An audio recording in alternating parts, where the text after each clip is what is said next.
Welcome back to part 3 of this tutorial on the cerebellum. I'd like to say a little bit more about the functions of the cerebellum and then talk to you some about dysfunctions of cerebellar circuits. So my learning objectives are that you would discuss the means by which circuitry in the cerebellum aids to increase the success of volitional motor performance. And I want you to be able to describe the clinical signs and symptoms associated with cerebellar damage. Well, let me first summarize both the anatomy and also now the function of these cerebellar circuits. And I'll reinforce for you our functional division of the cerebellum into a medial spinal cerebellum, a lateral cerebrocerebellum, and an inferior lobe that we call the vestibulocerebellum. So beginning with the largest of these divisions, the cerebrocerebellum. The cerebrocerebellum includes much of the hemispheres of the cerebellar cortex that we can appreciate when we see the cerebellum in the human brain. And these hemispheres send connections into the dentate nucleus down in the deep white matter of the cerebellum. The dentate nucleus sends its output through that superior cerebellar peduncle up to the circuitry of the motor thalamus that engages our premotor and motor cortex. And we think this part of the cerebellum is especially concerned with coordinating, organizing, and perhaps even planning the skilled execution of behavior that we do with our hands and our feet. So the connections suggest that this may be the case because the output of the dentate nucleus is largely engaging circuits that will impact the functions of the premotor cortex. The spinal cerebellum sends its inputs down to the more medial parts of the deep cerebellar nuclei, engaging the interpose and the vestigial nuclei. The interpose nuclei are growing connections that impact the motor thalamus and can, in turn, directly affect the output of the motor cortex.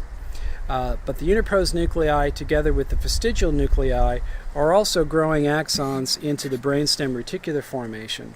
So we think that together these inputs are governing the execution of behavior more so than the planning for the skilled performance of what we do with the distal extremities. So it's a fine distinction there, perhaps one not worth making, but at least anatomically speaking, we associate the spinal cerebellum more with the control of, let's say, the more proximal parts of our limbs together with our postural muscles and our muscles that we use for locomotion, whereas the cerebrocerebellum we associate with the activities that are guided by the premotor cortex that are especially involved with the skilled behaviors that we do with our hands and our feet.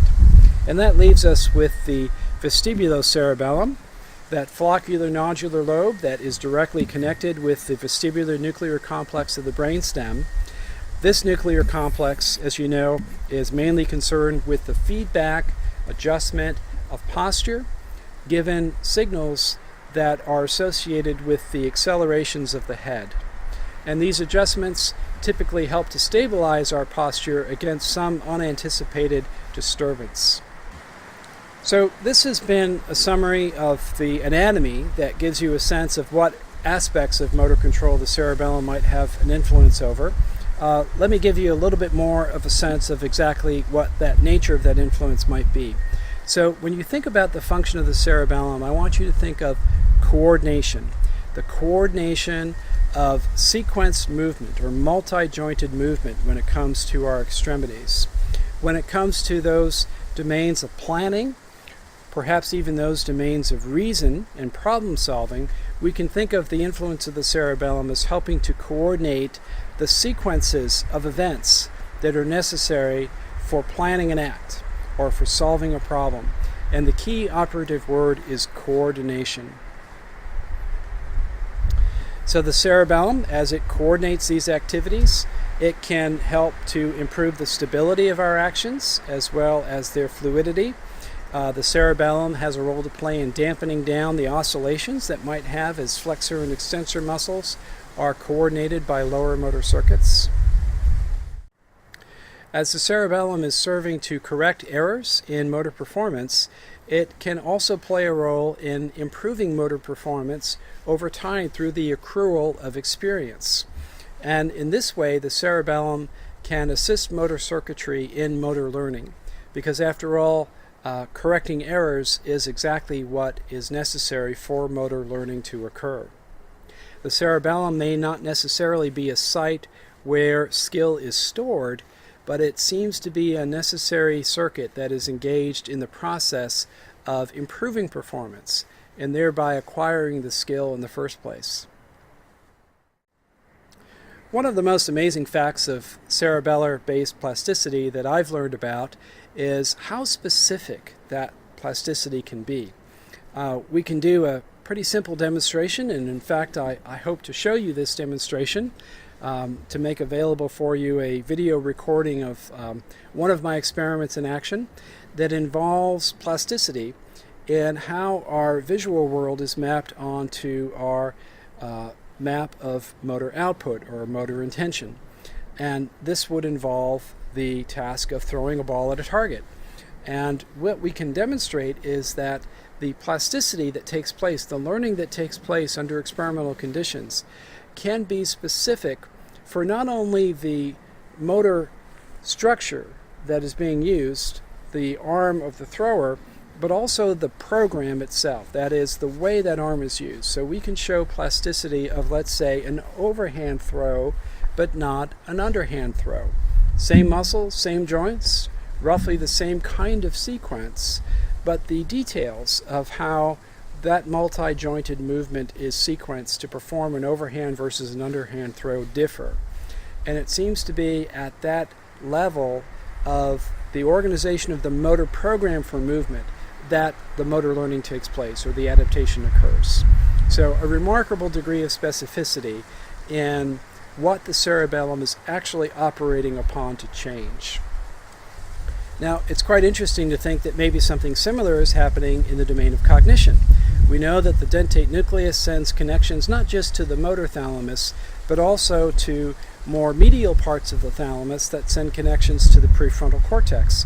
This suggests that perhaps the coordination, that is the agility that the cerebellum provides for movement of body, might also apply to movement of mind. And one interesting clinical observation has been that patients with cerebellar injuries often fail in problem solving when it requires a sequential procedure.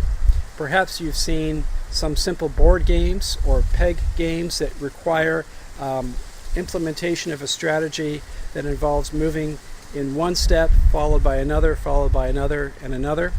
Well, people with cerebellar injuries, while they are able to execute the motor steps that will be required of the game, what they seem to lack is the capacity to sequence through what one step will lead to and the scenario that the next step will provide. So it's a matter of sequence and coordination of our problem-solving faculty that seems to be impaired in patients with lesions in certain parts of the lateral hemispheres of the cerebellum. So I say that just to emphasize that the cerebellum coordinates movements of the body, and it also seems to assist in coordinating movements of the mind. So it should not be surprising that clinical populations with cerebellar injuries may have deficits in the cognitive domain as they may in the domain of motor control. So what are those deficits? Well, if the cerebellum is principally concerned with governing the ipsilateral side of the body, then we would expect deficits to be observed in movements of the ipsilateral side of the body. So the important principle for you to appreciate here is that the clinical signs of cerebellar lesions are always ipsilateral to that lesion. Now this stands in contrast to what you have learned about damage to upper motor neurons, where the clinical signs and symptoms are going to be contralateral to the location of the injury.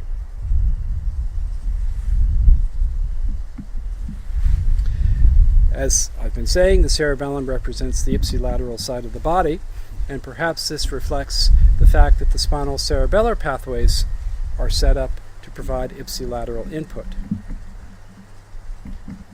Now, when it comes to cerebellar dysfunction, we would expect there to be an incoordination of movement. We call this ataxia. And ataxia can be further characterized by the clinicians. I won't get into that now, but just know that may be coming if you are getting deeper into the neurological sciences. But there are other aspects of this picture that I do want to talk about. One of them is intention tremor.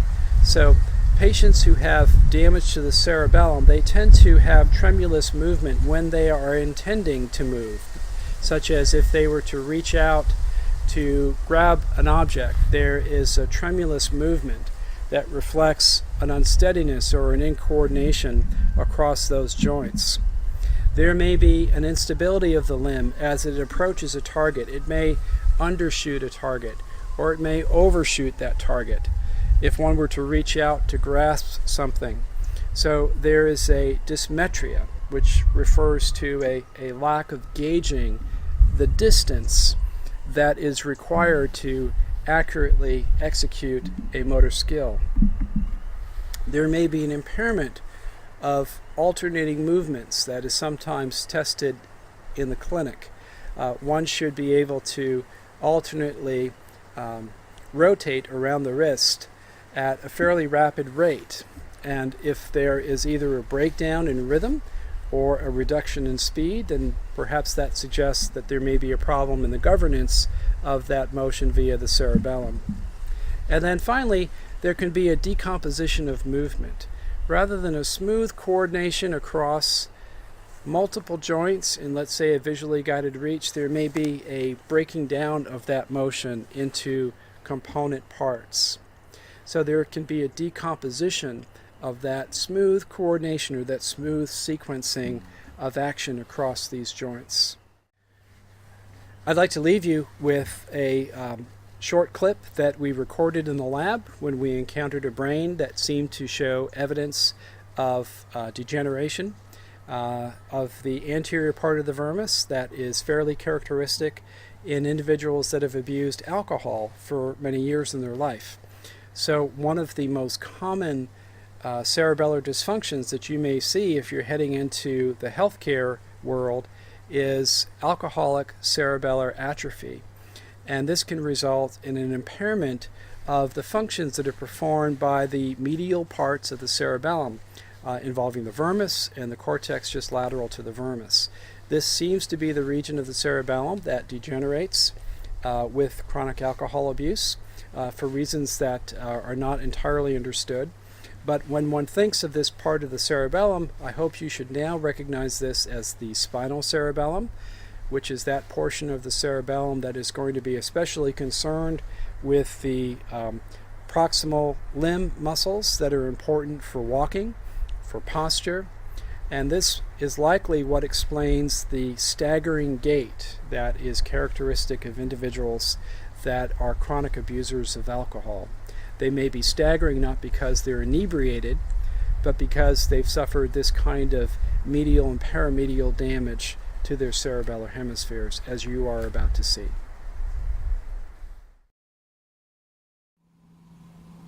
Now, I want to show you the cerebellum from what is likely a normal brain in order to compare with this specimen that we have in front of us. So here we have a cerebellum from an individual who died without neurological complication. And I want you to notice how tight and full are these tiny little branches or folia that form the cortex of the cerebellum.